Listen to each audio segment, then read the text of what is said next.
al die groot aardrykskunde en atlasse, een van die twee prominentste streke daarin is Griekwaland Wes en Griekwaland Oos.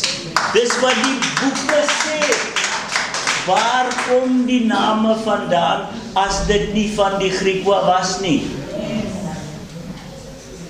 Nou, gaan kyk maar aan die aardrykskunde boeke, hoe groot is Griekwaland Oos en hoe groot is Griekwaland Wes.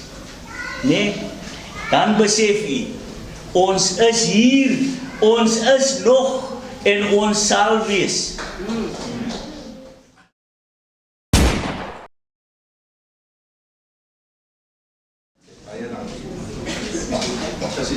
Ja, so jy sal gelukkig wees, jy gaan vandag miskien, ek dink het lyk amper genoeg te wees. Dan sal jy vandag 'n sleutel kry en daar kan jy toegang kry tot die boek.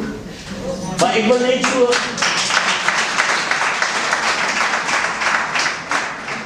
ek wil net so ietsie sê nog omtrent die boek. Jy weet die omdat ons so min weet, is dit veral ons volwassenes se plig om die geskiedenis aan ons kinders oor te dra. Dit is absoluut belangrik, sodat as 'n kind kan vir jou vra, maar hoekom is jy Griekwa? Dan moet jy kan sê, maar luister, ek is 'n Griekwa omdat my voorsate Griekwas was en ons is verbonde aan 'n bepaalde groep. Ons kinders weet nie wie hulle is nie. En omdat hulle nie weet nie, die onsekerheid maak sodat mense kan met trots sê ek is Xhosa, ek is Zulu, ek is Sotho, maar ons het altyd die probleem om te sê ons weet nie wie ons is, ons het maar saam met die baas gekom. Dis hoogtyd dat ons begin by ons kinders en vir hulle sê jy behoort. Jy bestaan. Jy het bestaansreg. En net soos enige ander hier in Suid-Afrika, al noem hulle jou 'n kleurling, al noem hulle jou 'n boesman, al noem hulle jou 'n hotdot, jy het bestaansreg. Jy het reg tot elke vierkante sentimeter grond in hierdie land, want jou voorsate is Khoi.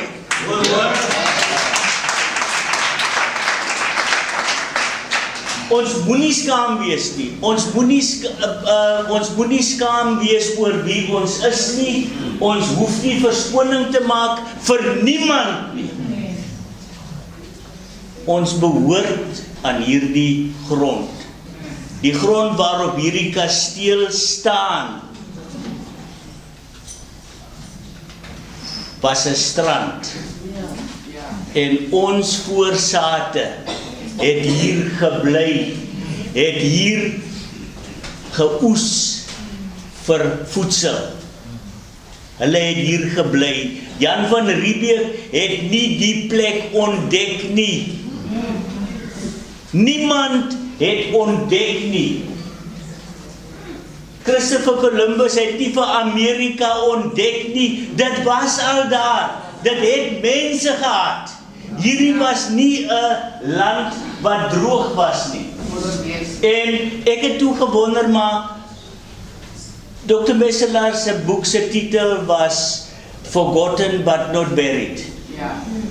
Maar ek het gevoel in my eenvoudige wysheid, maar moet ons nie hierdie 'n besonderse titel gee nie. En toe kom ek by die idee dat ek dit noem die Griekwa is nog.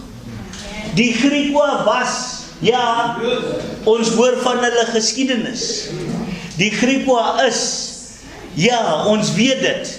Maar ons wil net vir almal sê, julle dink ons is vergete. Nee, ons is nog. Dit beteken ons het nie gestop om op te hou bestaan nie. Ons is nog altyd hier en julle sal pynlik bewus wees van ons teenwoordigheid gister, vandag en môre. En daarom het ek besluit om die titel van hierdie boek, Die Griekwa is nog, te maak.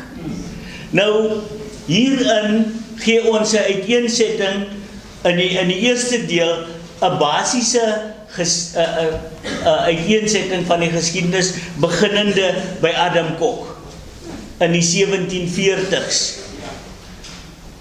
En dat hy in 1751 2 plase bekom het, genaamd Stinkfontein en Heuningvlei,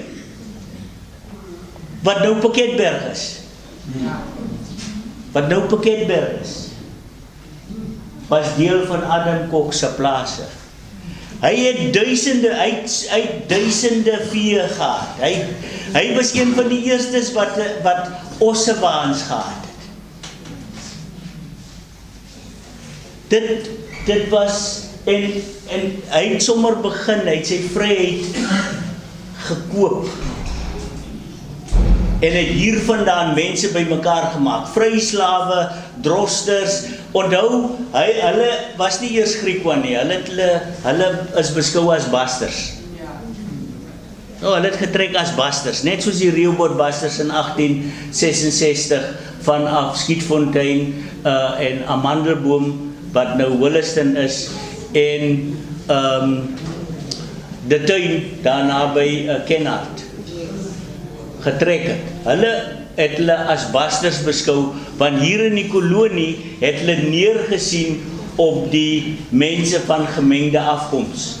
Hulle het so later vir ons kleerlinge genoem, en hotnots en gekleerdes, en so op my persoonskaart staan nog ander gekleerde ook, ek weet nie wat was dit nie, en my broers was Kaapse kleerlings, nou weet ek nou nie, het my ma of my pa nou probleme gehad het nie, dat ek nou ja, ons gaan nou nie daarop in nie. As basters het hulle begin.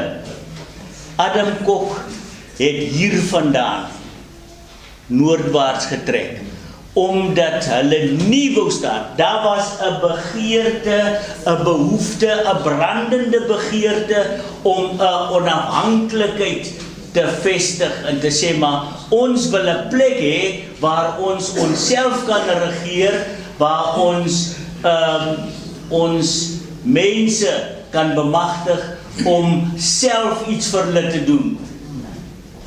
Dit was die begeerte om nie onder die juk van 'n koloniale meester te staan. Daarom het hulle getrek. En ek wil maar net sê, dit was 80 jaar voor die groot trek van 1834.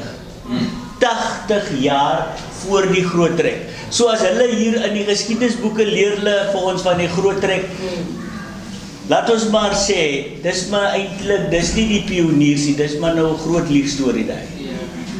80 jaar voor die groot trek was die Griekwa al weg. En voor daai met die groot pokke-epidemie het die Khoi al verder binneland toe getrek, want hulle het gesien die mense bring siektes wat ons nie verstaan nie, laat ons maar so ver gaan as wat die Here blou te gee. Ons het hierdie land mak gemaak. Die Griekwa het hierdie land mak gemaak. Hy het hom getem.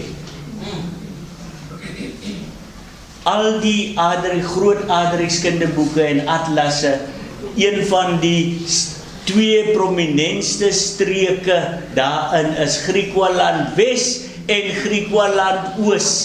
Dis wat die boeke sê. Waar kom die name vandaan as dit nie van die Griekwa was nie? Nou, gaan kyk maar aan die aardrykskunde boeke, hoe groot is Griekwaland Oos en hoe groot is Griekwaland Wes. Nee, dan besef u, ons is hier, ons is nog en ons sal wees.